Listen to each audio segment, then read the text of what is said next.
أكد في إبانه أن هذا المكان مخصص للاعتقال خارج القانون. تصريح السيد محمد صبار رئيس المجلس الوطني لحقوق الإنسان.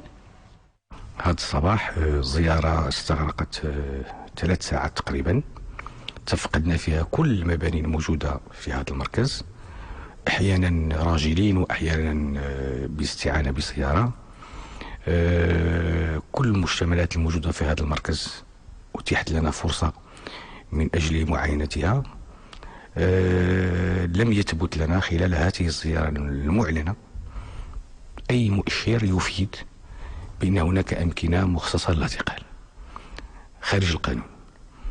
ومعنى ذلك أن حينما نتحدث عن الاعتقال خارج القانون من المؤكد أنه يصاحبه التأديب.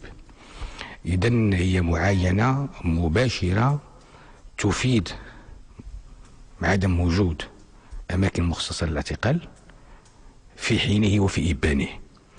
المجلس الوطني سبق له على لسان رئيسه وأمينه العام تقدم بطلب من أجل زيارة هذا المركز منذ 27 أبريل، وهو ما تأتى لنا هذا الصباح.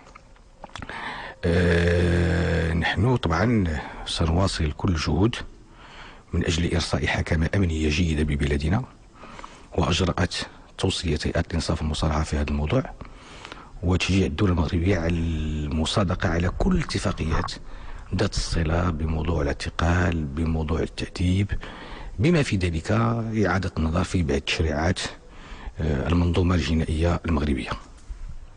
كان هذا